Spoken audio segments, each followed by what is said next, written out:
할렐루야.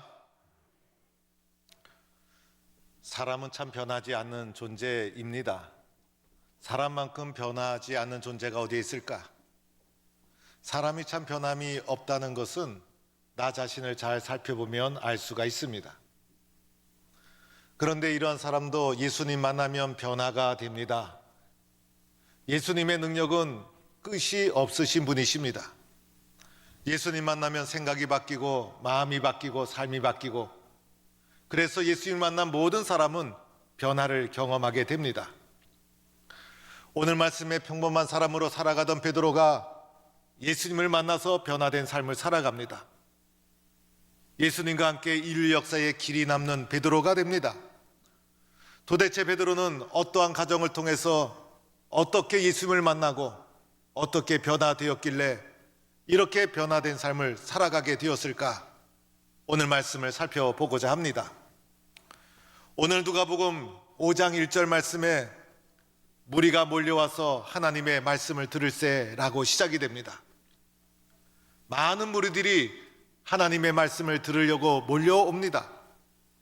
이때가 예수님의 사역의 초기였고, 이 모든 사람이 믿음이 커서 예수님께 몰려온 것이 아니라 호기심 있는 마음을 가지고 예수님께 몰려왔던 것입니다. 이때 예수님이 이들에게 전한 것은 바로 하나님의 말씀이었습니다. 그래서 예수님은 하나님의 말씀을 전하는 자로 5장 1절에 예수님의 역할을 정확하게 규정하고 있습니다. 예수님께서 때로는 기적도 행하시고 이적도 행하시고 병든 자를 살리시고, 그런데 이 모든 것은 하나님의 말씀을 잘 전하기 위한 수단이요 방법이었고, 예수님의 사역의 중심은 하나님의 말씀을 전해서 사람을 변화시키는 것이 예수님의 사역의 중심이었던 것입니다. 세상의 모든 사람은 하나님의 말씀에 갈급해하고, 세상의 모든 사람은 하나님의 말씀을 듣고자 합니다. 이 하나님의 말씀을 전하는 자가 바로 예수님이셨고, 이 하나님의 말씀을 들으려고 많은 사람들이 몰려왔던 것입니다. 오늘 예수님이 하나님의 말씀을 전하는 장소는 겟네살의 호수였습니다. 말이 호수지 엄청나게 큰 호수여서 갈릴리 바다라고도 불리는 곳입니다. 남북의 길이가 자그만치 21km, 포항에서 구룡포 항구까지 23km가 됩니다. 그래서 바다의 넓이가 포항 동북교에서 구룡포 항구까지 바다처럼 엄청나게 넓은 호수였고, 이 호수를 벗삼아 살아가는 많은 어부들이 있었습니다. 그 호숫가에 배 두 척이 있었는데 그곳에 어부들이 그물을 싣고 있었고, 밤새도록 고기를 잡고 와서 허탕을 친 후에 다음 출항을 위해서 그물을 싣고 있었습니다. 예수님께서 그 배들을 보시고 그 배 중에서 한 배에 오르시는데, 그 배가 바로 시몬 베드로의 배였던 것입니다. 베드로의 입장에서 보면 성실하게 살아가던 어느 날, 일상사의 삶 속에서 성실하게 살아가던 어느 날 예수님이 불현듯 자기에게 찾아오신 것이었습니다. 배에 오르신 예수님 베드로에게 육지에서 배를 조금만 떼어달라, 그리고 배에 오르셔서 배 위에서 육지를 향하여 하나님의 말씀을 전하게 됩니다.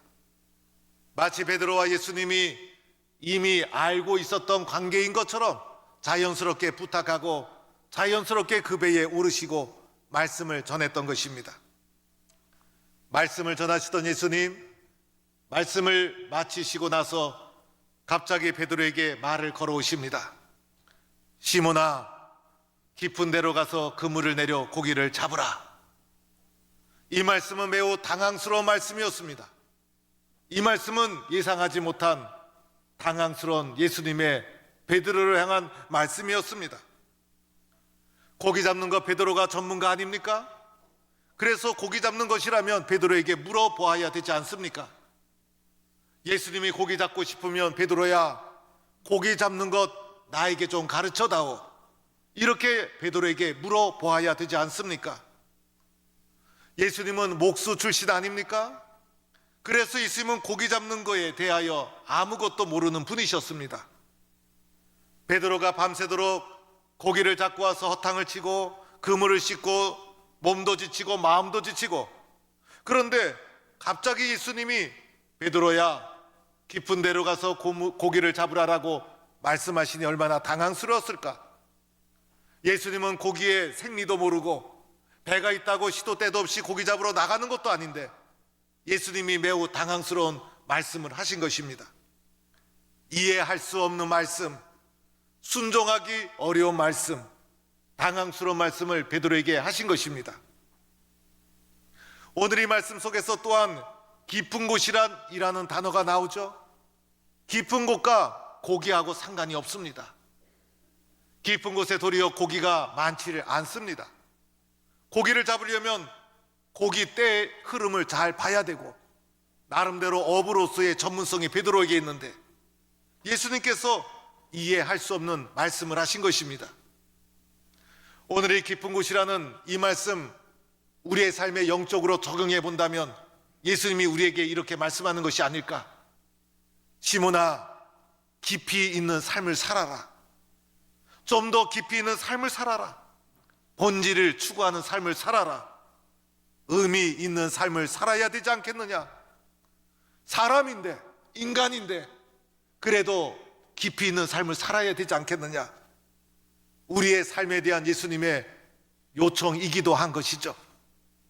우리의 삶을 깊이 있는 삶으로 인도하는 것, 예수님이 전하시는 하나님의 말씀, 예수님만이 우리의 삶을 깊이 있는 삶으로 인도해 줄 수가 있는 것입니다.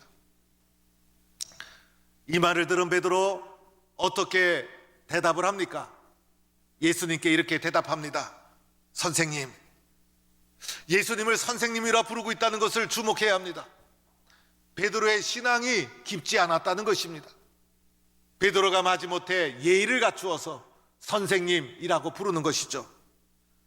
우리가 밤새도록 수고하였을 때 잡은 것이 없지만은 이것은 베드로의 현재의 삶의 상황입니다. 밤이 새도록 수고하고 그물을 내렸지만은 아무것도 잡은 것이 없이 허무하게 허탕치고 돌아와서 그물을 씻는 것, 이것이 베드로의 현재의 삶의 모습, 어쩌면 우리들의 현재의 삶의 모습을 가리키는 것이기도 합니다.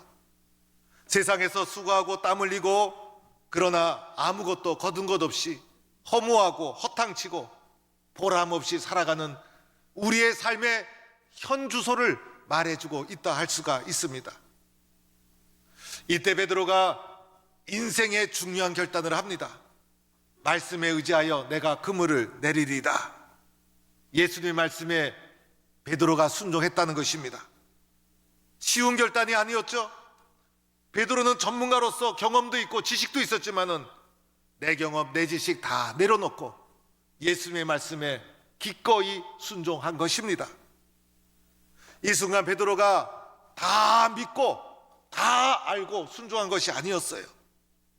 예수님께 선생님 이렇게 말했잖아요. 베드로의 신앙 자체가 지금은 거의 생기지 않은 상태였다는 것입니다. 그러함에도 불구하고 예수님께 마지못해 순종합니다. 어떻게 보면 억지로 한 순종이었어요. 우리도 예수님 다 알고 믿는 것 아니죠? 예수님 다 알고 믿으려고 하면 어쩌면 죽을 때까지 예수님 믿지 못할 수도 있어요. 한 가지 희망을 가지고 한 가지 기대감을 가지고 순종하면서 예수님을 따라가게 되는 것이죠. 그런데 이렇게 마지못해 한 순종, 심지어는 억지로 한 순종이 놀라운 결과를 가져오게 됩니다. 오늘 말씀 6절에 보니 순종의 결과가 나오죠. 고기를 잡은 것이 많아 그물이 찢어지는지라. 7절에 보니 다른 배에 있는 동무들 야고보와 요한이었어요. 빨리 좀 와달라. 그래서 그 배에 그물에 걸린 고기를 두 배에 옮겨 실었는데 배가 잠기게 되었더라. 놀라운 결과가 주어진 것입니다. 저는 지금까지 살면서 고기가 너무 많이 잡혀서 그물이 찢어진 것을 보지 못했어요. 고기가 너무 많이 잡혀서 두 배에 나눴는데 너무나 많아서 배가 침몰했다는 소식 듣지 못했어요. 아마 누가복음 5장의 이 장면이 전무후무한 사건이 아니었을까. 놀라운 축복입니다. 마지못해 순종한 결과 놀라운 축복을 누린 거예요. 이런 축복과 은혜를 누리는 성도가 될 수 있기를 축원합니다. 그런데 더 놀라운 사건이 있어요. 우리의 시선이 이렇게 그물이 찢어질 정도로 많은 고기가 잡혔구나, 두 배가 잠기게 되었구나 라는 현상만 보는 데서 그쳐서는 안 됩니다. 더 놀라운 사건이 기다리고 있습니다. 더 놀라운 사건은 그물이 찢어질 정도로 고기가 잡혔다는 것보다, 배가 잠길 정도로 고기가 많이 잡혔다는 것보다 더 놀라운 사건은 바로 이후에 벌어진 베드로의 태도였습니다. 베드로가 예수의 무릎 아래에 엎드립니다. 베드로가 예수님 발 앞에 무릎 꿇을 정도가 아니라 납작 엎드립니다. 완전한 굴복의 모습, 완전한 철저한 복종의 모습. 나는 하나님 앞에 아무것도 아닙니다. 인간이 낮출 수 있는 가장 낮은 모습으로 철저하게 낮춘 것이 예수님 발 앞에 엎드린 것입니다. 엎드리고 나서 베드로가 이렇게 고백합니다. 주여, 나를 떠나소서. 나는 죄인이로소이다. 이 베드로의 갑자기 변화된 모습, 갑자기 취한 이 행동이 더 놀라운 행동입니다. 여러분, 베드로의 말이 의외의 고백 아닙니까? 여러분 같았으면 예수님 말씀에 순종해서 한번 순종해 봤더니 고기가 그물이 찢어질 정도로 여러분이 잡았다고 생각해 보세요. 여러분 같으면 어떻게 예수님께 말하겠습니까? 너무나 신이 나서 예수님, 내일 한 번 더 해주시면 안 될까요? 그렇죠, 여러분. 예수님, 저는 오늘 예수님 만나서 땡 잡았습니다. 예수님, 오늘 제가 점심은 한턱 쏘겠습니다. 주님, 고맙습니다. 이래서 너무 좋아서 펄쩍펄쩍 뛰어야 되지 않을까? 그런데 베드로는 의외의 행동을 한 것입니다. 납작 엎드려서 주여, 나를 떠나소서. 나는 죄인이로소이다. 왜 베드로가 이러한 고백을 했을까? 이 베드로의 고백이 무슨 뜻일까? 사실 베드로는 예수님을 누가복음 5장에서 처음 만난 것이 아니었어요. 누가는 의사여서 사실적 기록을 한 사람이었어요.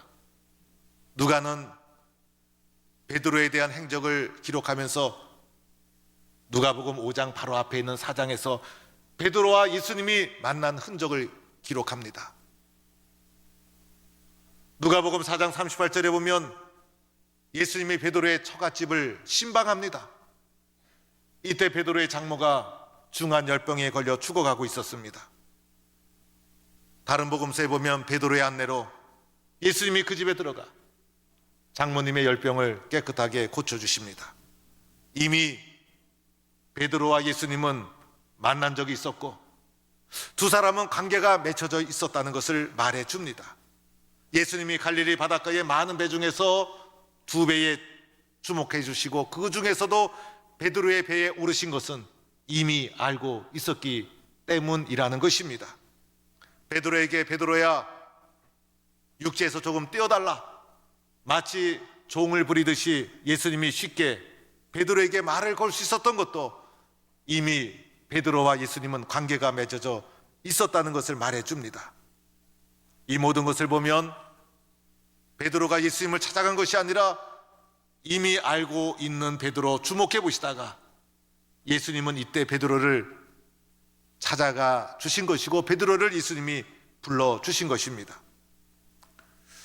예수님께서 깊은 데로 가서 그물을 내리라 이 말 할 때 베드로가 거부하기 어려웠습니다. 왜냐하면 우리 장모님을 고쳐주신 분인데 내가 속에 예수님에 대한 믿음은 없지만은 순종할 수밖에 없는 곤란한 입장이었다는 것입니다.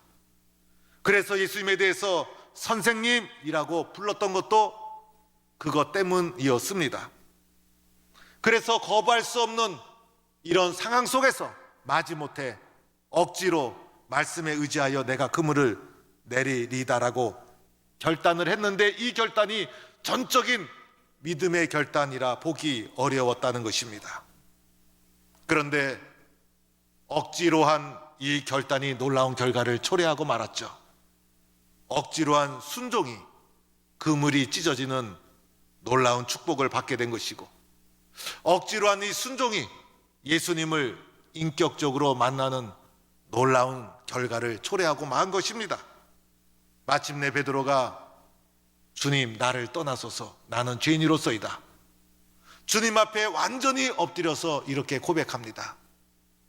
이 순간 베드로는 두 가지를 체험한 것입니다.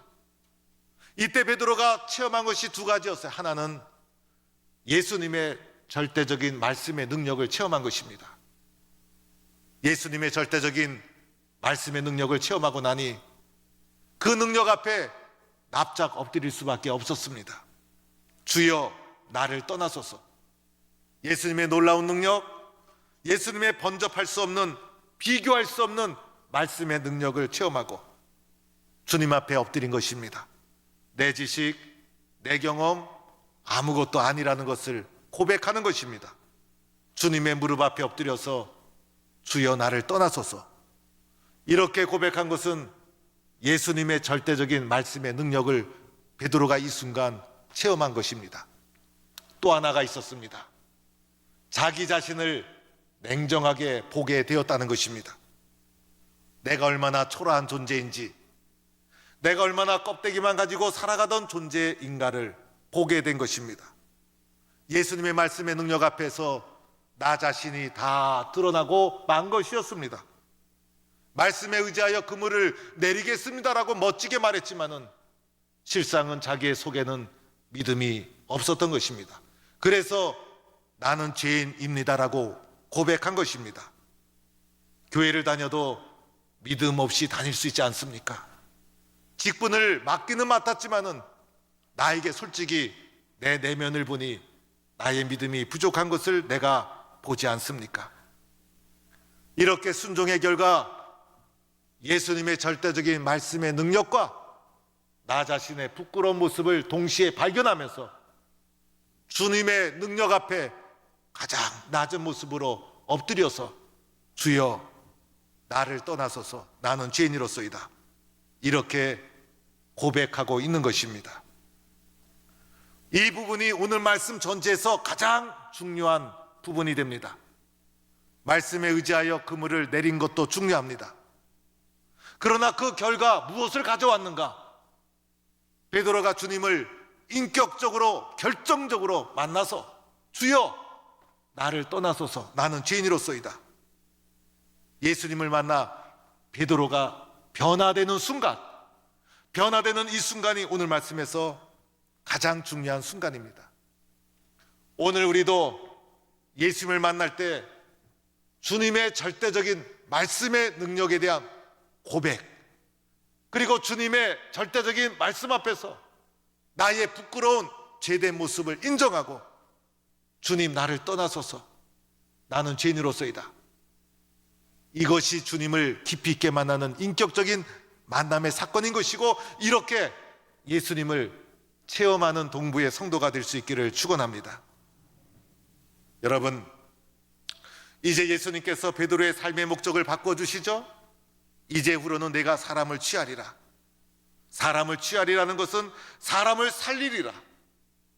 그래서 베드로가 고기 잡는 것에 자신의 삶을 바쳤던 베드로가 이제는 예수님의 이 말씀을 받아서 사람을 살리고 사람을 취하고 사람의 생명을 구하는 사람으로 변화되고, 예수님은 베드로를 사용해 주십니다.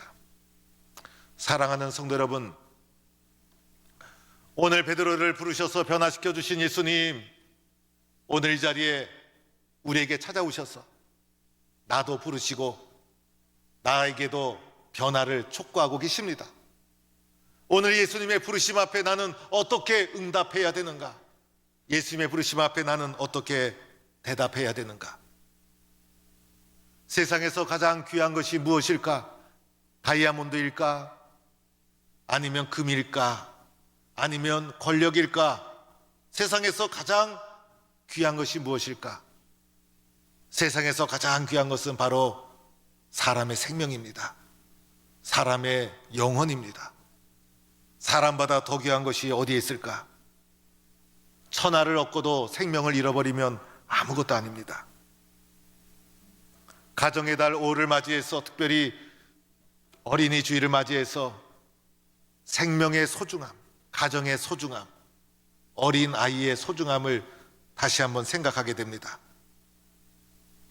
예수님께서 이 땅에 오신 목적, 사람을 살리기 위해서, 천하보다 귀한 생명을 살리기 위해서 예수님 이 땅에 오신 것입니다. 그래서 예수님 십자가 지시고 죄와 사망의 종로로 타던 우리들을 죄로부터 구원해 주셨어요. 예수님은 나를 구원하시기 위해서 이 땅에 오신 분. 이 예수님을 만난 사람들의 특징이 있죠. 이 예수님을 만나고 나면, 예수님의 절대적인 은혜와 사랑을 경험하고 나면 특징이 있어요. 나 자신의 영혼과 생명을 귀하게 여긴다는 거예요. 내가 얼마나 귀한 존재인지, 내가 얼마나 소중한 존재인지, 나의 자존감이 올라가고 내가 소중한 생명이라는 사실을 발견하게 됩니다. 동시에 다른 생명이 소중하다는 것을 알게 됩니다. 그래서 예수 믿고 변화된 사람은 사람을 살리고 사람을 섬기고 사람을 귀하게 여기는 사람이 되어지는 것입니다. 교회가 바로 그러한 곳이고, 하나님의 말씀이 교회에 있기 때문에 교회가 바로 사람을 살리는 것입니다. 그래서 세상에서 낙심된 사람이 교회에 오면 희망을 가지고, 상처받은 사람이 오게 되면 소망을 가지고 치유를 받고, 왜냐하면 교회는 사람을 살리는 것입니다. 하나님의 말씀이 있기 때문에. 그래서 우리 모든 교회와 성도와 교인들은 늘 예수님을 본받으려고 해야 합니다. 예수님도 나 같은 사람을 살리셨는데, 나 같은 사람을 살리기 위해서 십자가 지셨는데, 그래서 우리들은 예수님을 본받고 예수님을 사랑하고 예수님처럼 용서하고, 그래서 사람을 살리는 하나님의 사람이 되어야 합니다. 그래서 믿음의 사람, 성도들은 미움과 시기 질투도 넘어설 수 있어야 됩니다. 분노하고 공격하고 욕심을 부리고 이 모든 죄와 사망의 모습은 다 넘어설 수 있는 예수님 본받는 사람이 되어야 합니다. 존 맥스웰 목사님이라고 미국의 유명한 리더십 전문가, 아주 여러 리더십에 대한 책을 많이 저술한 대단히 훌륭한 전문가이십니다. 이 목사님이 쓴 책에 나오는 글입니다. 어느 날 어떤 사람이 꿈속에서 가면을 쓴 사람을 만나게 됩니다. 이 가면을 쓴 사람이 자기 자신을 따라다니면서 괴롭혔다는 것입니다. 뭔가 일이 될 만하면 방해를 하고, 뭔가 잘 하려고 그러면 와서 넘어뜨리고, 지겹도록 따라다니면서 회방을 놀았다는 것입니다. 너무나 화가 나서 어느 날 가면을 쓴 이 방해꾼과 싸움을 하게 됩니다. 한참 뒤엉켜 싸우다가 마침내 이 방해꾼을 제압을 했습니다. 그래서 이 방해꾼 배에 올라탔습니다. 격투기를 보다 보면 상대방을 쓰러뜨리고 배에 올라탈 때가 있지 않습니까? 그리고 방해꾼의 정체를 알기 위해서 가면을 확 벗겼습니다. 어느 놈이 도대체 내 인생을 방해하는 거야? 얼굴 좀 보자 라고 하면서 가면을 확 벗겼다는 것입니다. 그런데 놀랍게도 방해꾼의 얼굴이 바로 자신의 얼굴이었다는 것입니다. 깜짝 놀라서 잠에서 깨어났습니다. 그리고 성령님 앞에 회개하기 시작했습니다. 주님, 말씀대로 살지 못했습니다. 제 인생을 망치는 가장 큰 존재는 바로 나 자신이군요. 내가 가장 큰 문제였습니다. 저를 불쌍히 여겨 주옵소서. 오늘 주님은 나를 부르시고 있는데, 가장 큰 방해꾼은 바로 나 자신일 수가 있습니다. 오늘 예수님의 부르심을 받고 베드로는 어떻게 했나요? 마지막에 보니 배를 육지에 버려두고 모든 것을 버리고 예수를 따르니라 결단합니다. 베드로는 결단의 사람이었어요. 깊은 곳에 가서 그물을 내리라 할 때도 결단하고 순종했어요. 은혜 받고 나서 예수님 발 앞에 엎드려 주여 나를 떠나소서 나는 죄인이로소이다. 결단 없이 할 수 없는 행위였어요.